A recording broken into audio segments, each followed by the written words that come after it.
curious to see what creates the differences in molecular covalent compounds. So these are compounds that are going to be individual molecules. You don't have the network that keeps going on and on and on and on. And network is when you have that three-dimensional bonding that just keeps going and going. Every atom is attached to another. Molecular compounds exist when you have these individual molecules.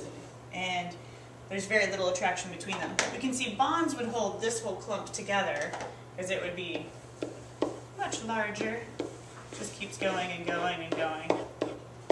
So you could see what keeps this atom attached to this atom, but what keeps this guy close to this guy. So what we're going to do is we're going to look at intermolecular forces and see like why you could have some molecular compounds that are going to be gases, like hydrogen, and this is at room temperature and pressure, or they could be liquids, like water, so they're held together a bit more, or they could be solids, like iodine. So what affects that strength to where molecularly covalent iodine, being nonpolar, is a solid at room temp held together, but hydrogen, same bonding, also nonpolar, is a gas. So the first thing to look at is, in all of these, what happens is you're going to have some attraction from one side to the other, and that attraction is going to occur due to a dipole, either a permanent or a temporary dipole. Dipole means two poles. You'll have a positive pole and a negative pole, and that pole exists because the nucleus of every atom is positive and the electrons around are negative. If you can get electrons to go more to one side, for example in water, oxygen is more electronegative than the hydrogen, so the electrons are spending more time close to the oxygens and less time by those hydrogens, leaving this end with that partial negative and this end with a partial positive. So that's a permanent dipole. And the permanent dipoles are easy to see how they would attract. If you have, it's okay, no worries. If you have a permanent dipole between this positive guy, it's going to be attracted to this partially negative guy. It's not as great. I got a cookie. No, is that your cookie or my cookie? That's my cookie. Thank you, Ms. Neshaba. If you have a permanent dipole, then we can see this partial negative would be attracted to that partial positive. It's not as strong as ionic because in ionic you had a complete negative and a complete positive. So it's weaker because they're partial, but you can see why the attractions exist, right? And that's in polar molecules. There's one special type of permanent dipole-dipole attraction, and it's what we call hydrogen bonding. And I know you guys have seen it before because I've seen hydrogen bonding show up as answers all over the place where it wasn't supposed to be. Oops! So hydrogen bonding is just a dipole-dipole attraction. So this is a hydrogen bond because this is a positive dipole, this is a negative dipole.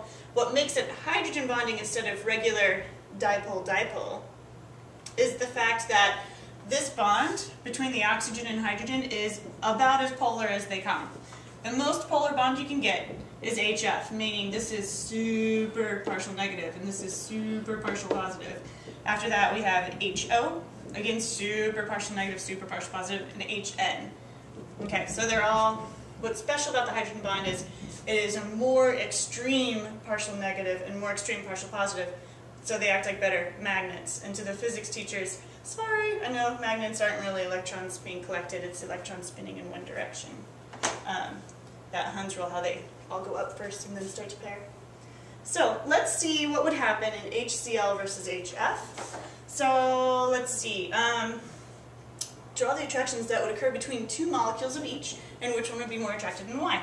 So we know we have HCl, and this guy has its electrons looking like that. I'm going to draw the other one like this, ClH. And the reason I did that is because I know that chlorine is partially negative, and the hydrogen is partially positive. So the attractions that would exist between this molecule would be this negative being attracted to that positive and vice versa. In hydrofluoric acid, HF, you're going to have the same thing, partial negative, partial positive. Oops, and let's go. If an H, just flip it so I can flip which side is positive, which side is negative. The big difference is these Fs are much more negative than these chlorides. So their partially negative charge is more extreme. So you have that attraction. HF is going to be more attracted to itself because it has hydrogen bonding. HO. So this HF is more attracted to that HF. And if I were to have some liquid HF and I wanted to separate it, I'd overcome these attractions. I would not break that bond. So that was if you have polar molecules. What are there polar molecules that can undergo hydrogen bonding, or just polar molecules? And we know we have that permanent positive being attracted to the permanent negative. But what about nonpolar molecules? Because we know nonpolar molecules can also be cooled, or some of them might exist, some of them do exist as solids at room temp. What holds them together? And what it is that electron clouds, they're not permanently in any spot. They move around a little bit. You can have a cloud move to one end, which creates this temporary negative area. And then it leaves the nucleus behind a little uncovered, so you have a temporary positive area. So here's going to be two nonpolar molecules or atoms that undergo induced dipole or London dispersion forces. So nonpolar things undergo London dispersion. Okay, London is the weak force. The weakest form of attraction. You can see why it's weak. You have two nonpolar things. Why would they be attracted? This cloud can move around a little bit. It's moving around. Whoop, spend some time over here. So since there's more electrons here and a partially exposed nucleus on this end, this guy ends up being partially negative, partially positive. And this positive getting close to this electron cloud on the second nonpolar molecule repels those electrons. Oh, sorry, attracts those electrons because this is positive. It's going to attract the cloud. So this guy's electron cloud ends up moving closer. So this one induced a dipole on that one, and then the attraction is going to end up sticking around a little bit. So the electron cloud can move around a little bit, creating a temporary dipole, and then nonpolar molecules will attract.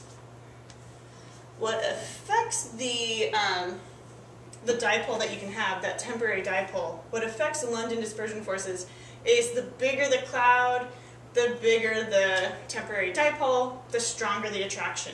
So let's look at F2 and see how a couple of fluorines are going to attract to each other. So a sample of fluorine, how its attractions would compare with a sample of iodine, and see which one would have stronger attractions.